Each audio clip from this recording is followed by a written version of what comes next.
مصر کے اندر حضرت موسیٰ علیہ السلام نے ایک کبتی کو تھپڑ مار دیا تھا۔ قرآن مجید کے دامن میں یہ واقعہ موجود ہے۔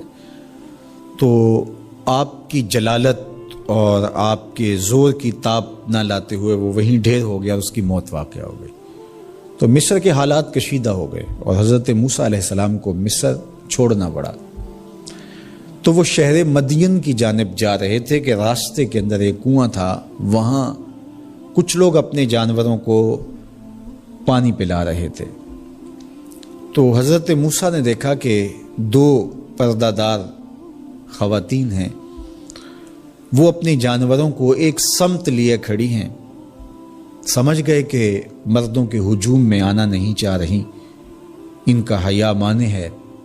تو آگے بڑھے اور ان کے جانور ہانکے اور ان کو سیراب کیا اور پھر ان کی جانب ہانک دیے۔ وہ واپس گئیں اور اپنے والد بزرگوار سے کہا کہ ایک سالے نوجوان جس کی آنکھوں میں شرم و حیا تھا، اس نے ہمارے ساتھ یہ مہربانی کی۔ تو ان کے والد گرامی نے کہا کہ جاؤ اس کو بلا کے لاؤ۔ قرآن مجید میں اس کا ذکر کیا گیا۔ فجاءتہ احداہما تمشی علی استحیاء، ان میں سے ایک خاتون حیا میں سمٹی ہوئی حاضر ہوئی۔ اس نے کہا کہ ہمارے والد گرامی آپ کو بلاتے ہیں، آپ نے ہمارے ساتھ جو مہربانی کی ہے اس کا وہ اجر دینا چاہتے ہیں۔ تو حضرت موسیٰ علیہ السلام ان کے ساتھ چلے گئے، اور جب گئے تو یہ گھر تھا حضرت شعیب علیہ السلام کا، اور یہ صاحبزادیاں حضرت شعیب علیہ السلام کی تھیں۔ تو اس خاتون کا شرم و حیا کے ماحول میں حضرت موسیٰ علیہ السلام کو یہ کہنا اور چل کے اس انداز سے آنا، قرآن نے اس کی حکایت بیان کی ہے۔ تو خدا کو پسند ہے کوئی خاتون حیا کے ماحول میں آئے تو اللہ اس کی آمد کو اور اس کے آنے کو قرآن کا عنوان بنا دیتا ہے، اور قرآن کی حکایت بنا دیتا ہے کہ جو خاتون حیا کے جوہر کی مالکہ ہو وہ اللہ کو کتنی اچھی لگتی ہے۔ اللہ اکبر۔ حضرت نبی اکرم صلی اللہ علیہ وآلہ وسلم کا فرمان حیا کے حوالے سے، الحیاء من الایمان، حیا ایمان سے ہے۔ تو جتنے بھی ایماندار لوگ ہیں وہ پھر حیا کے جوہر سے مزین ہوں گے، مالا مال ہوں گے۔ آپ دیکھ لیجئے، سب سے بڑے ایماندار تو میرے اور آپ کے آقا مولا ہیں، اور حضور کمواری لڑکی سے زیادہ حیادار تھے۔ باقی حضور کے اصحاب دیکھ لیجئے، ان کا حیا، اور حضور کی ازواج مطہرات کا حیا دیکھیے۔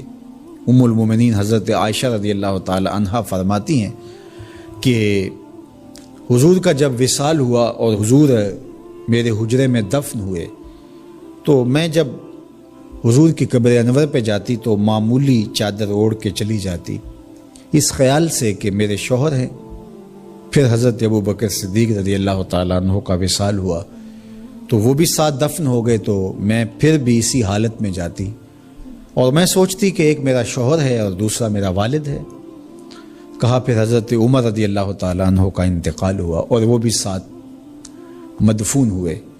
تو حضرت ام المومنین فرماتی ہیں کہ اب جب میں جاتی تو میرا جانے کا انداز مختلف تھا۔ فواللہ ما دخلت الا وانا مشدودۃ علی ثیابی حیاء من عمر۔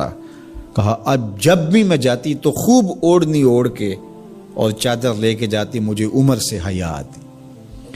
یہ ام المومنین کا انداز زندگی ہے۔ مخدرات اسلام کو اس سے سیکھنا چاہیے۔ جو قبر میں دفن ہیں ان سے بھی یہ حیا کریں، جو مومنوں کی ماں بھی لگتی ہیں۔ اور آج یہ دلائل دیے جائیں کہ پردہ تو جناب دل کا ہوتا ہے، چہرے کا پردہ تو نہیں ہے۔ باقی کسی کو اپنی آنکھ میں شرم پیدا کرنی چاہیے۔ عورت کو کیا ضرورت ہے کہ وہ اپنے آپ کو ڈھانپ کے رکھے۔ اب ام المومنین کا عمل یہ ہے کہ فرماتی ہیں کہ میں اپنے آپ کو خوب سمیٹ کے جاتی حیاء من عمر۔ عمر قبر میں ہیں لیکن ام المومنین فرماتی مجھے پھر بھی حیا آتی۔ اور حضرت سیدہ طیبہ طاہرہ حضرت فاطمہ الزہرا رضی اللہ تعالی عنہا نے کہا کہ عورت کے لیے بہترین پردہ یہ ہے کہ اس کو کوئی غیر مرد نہ دیکھے اور وہ غیر مرد کو نہ دیکھے۔ تو جب یہ ہمارا دین ہمیں سکھاتا ہے اور حیا کا یہ سبق دیتا ہے، بڑوں سے حیا کرنے کی تلقین کی گئی، اللہ سے حیا کرنے کی، اس کے رسول سے حیا کرنے کی تلقین کی گئی۔ صحابہ فرماتے ہیں بعض اوقات ہم کچھ پوچھنا چاہتے ہوتے تھے اور حضور کے حیا کی وجہ سے ہم ایک عرصہ تک وہ بات نہیں پوچھ پاتے تھے۔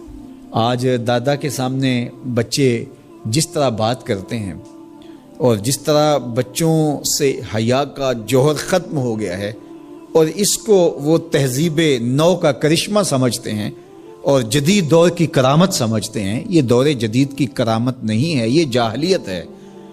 بڑوں کا احترام اور بڑوں کی عزت یہ زندگی کا جمال ہے۔